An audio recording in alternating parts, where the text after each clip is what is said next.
Kundalini is not what you see on YouTube. It's definitely not what how it's portrayed on all these YouTube channels by these so-called gurus, especially the ones from the West. It's nothing sexual. Let me tell you about it. They're not gonna experience orgasm. I don't know. Maybe it's a side effect for some people, but it's there. It's everyone has it. Everyone does have this kundalini. It's just about it's just a question about realizing it and the steps taken to reawaken. Just because it starts from the Muladhara chakra, not necessarily means it's you're gonna have orgasm. Maybe orgasm in your head up here, but it's definitely nothing like the sexual orgasm. It's nothing. This is bliss.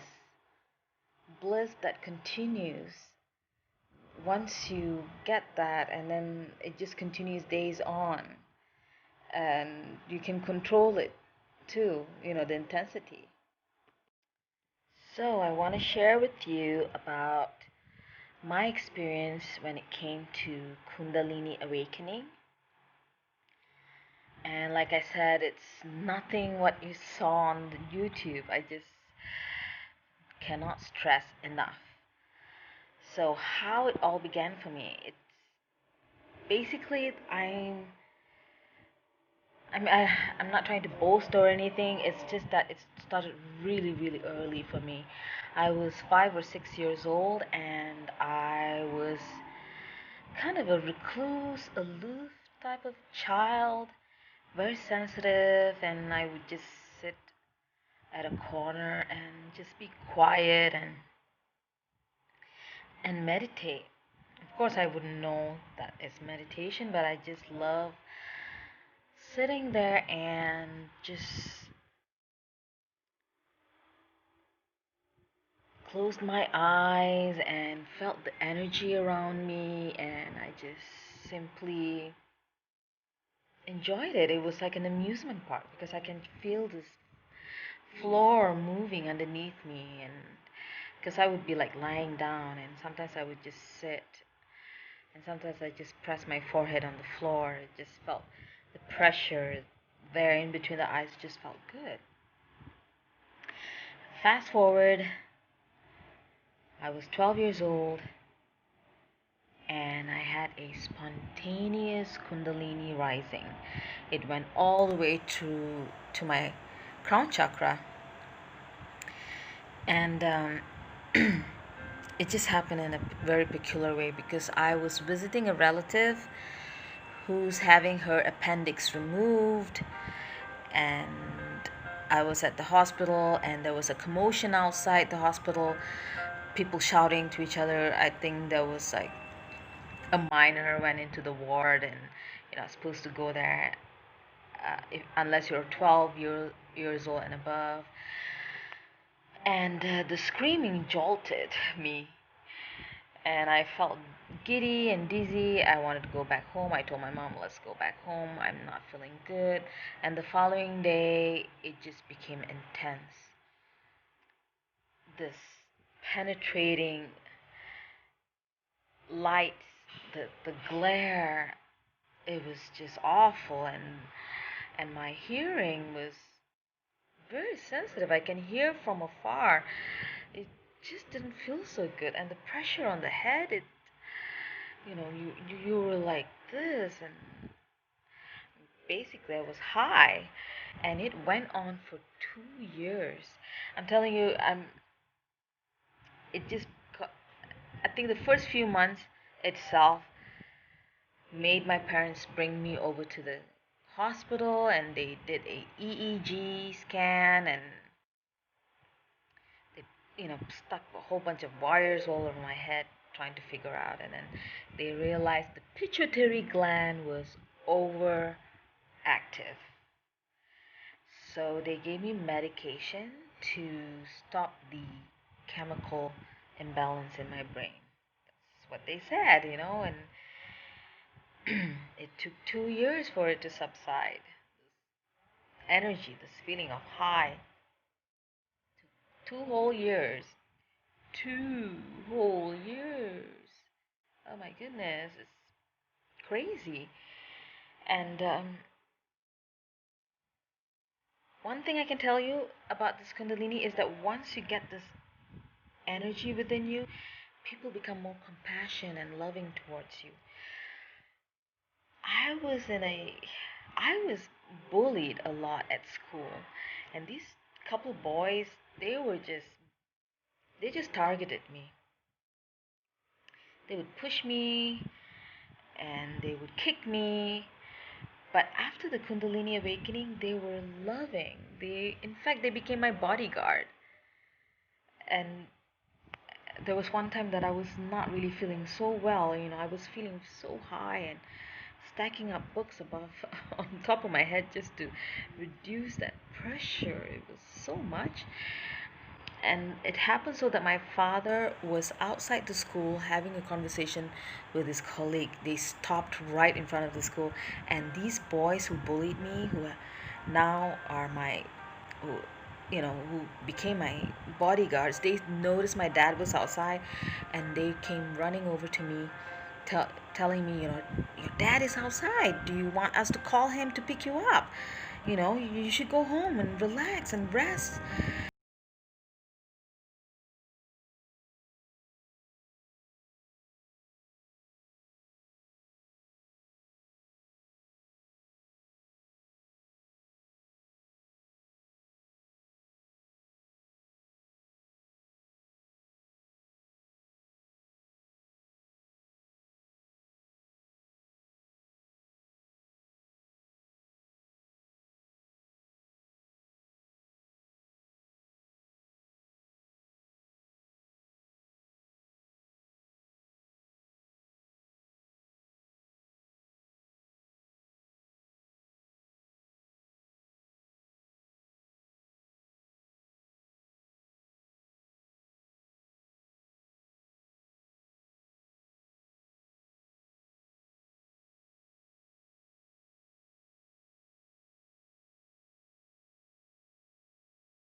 Each and one of us, by tapping on the lower back, and then he did like this, like almost touching the head. He did that, like he was transferring energy to the crown chakra. So, and then we were each asked to close our eyes and focus between the brows, feel the pressure building up, and it did, and you can feel the pressure.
I want to share is that when we're heading home, me and my sister, we took the bus, and it was those times where you had the bus driver and a conductor selling the tickets. So it was a mean lady. She was like going around like, "Where's your money? Where are you going? Oh, it's $2. It's not 150." Like she was really mean to all the passengers. And when she approached me and my sister, she went like, "Hi, darlings. Where are you going? Have a nice day." It was That's one of the effects, immediate effects from Kundalini. This immediate compassion and love. People are drawn to you and they're just being so nice to you. You can see it. You can see it. It's one of the first effects. I was in a constant high for 2 weeks instead of 2 years. Basically, the guru asked us all to go back home, and he said you have to be vegetarian or vegan. And if you felt like drinking milk, go ahead, drink milk, because the Kundalini Shakti is the snake. She wants milk. So I did drink milk, and he said it's supposed to be for like 2 weeks, and you're not supposed to have sex and all that. You're not even supposed to have orgasm. This energy is up here. You're not supposed to do anything lower down there. It's dangerous, it seems, because it's gonna attract all the negative things. You're supposed to like heal every chakra. So no sex for 2 weeks, sexual abstinence, and then we had to go back, and then he taught us how to bring that feeling of high down. It's just focusing back on the Muladhara chakra. You just focus on it, and it just goes back to its home. And after that, it was just easy for me to awaken it uh, spontaneously. I mean, I just need to close. Sometimes it happens, sometimes it doesn't. Sometimes I close my eyes and I drift to sleep, and sometimes it does happen, and most of the time it does happen. And I was really actively doing that, and it just became too intense. I became more spiritually recluse. I just did not want to be around people. Don't worry, I'm not some alien from outer space. No, I'm normal. Just a spiritual being experiencing a human experience. Yes, that's what it is. So, yeah, I'm now with all these lockdowns all around the world, and I'm sitting here at home, can't go outside. I would just sneak out to feed the stray cats. I'm an animal lover. I love the earth. And this lockdown has brought this side of me. I want to meditate again. And this time I know how to, you know, do it. And I know how to control myself. But yeah, I mean, we'll see what happens, right? And there was one time in my life I was just in my room for 2 years. Just went downstairs to grab breakfast and went back in, and my mom started yelling me, "Get a job!" And I thought, okay, it was just too powerful. I wasn't ready for it, so I had to stop meditating so I can gain back some human side of me. Moderacy is the key, definitely.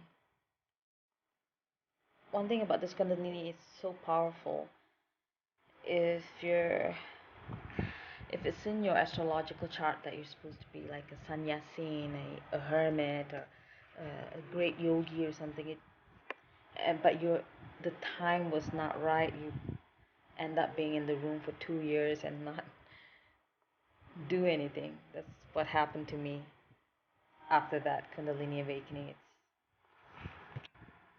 Okay, so I've shared my experience, what Kundalini is all about, what you feel, the energy, the basically you feel this clockwise, anti-clockwise going around like a double helix, And then when it touches your crown chakra, you just get high, super intense, like a rocket. Yeah. Well, just follow me on this journey. I'll just share from time to time what I've been through, some of the exciting things that I experienced while seeking this universe outside and within.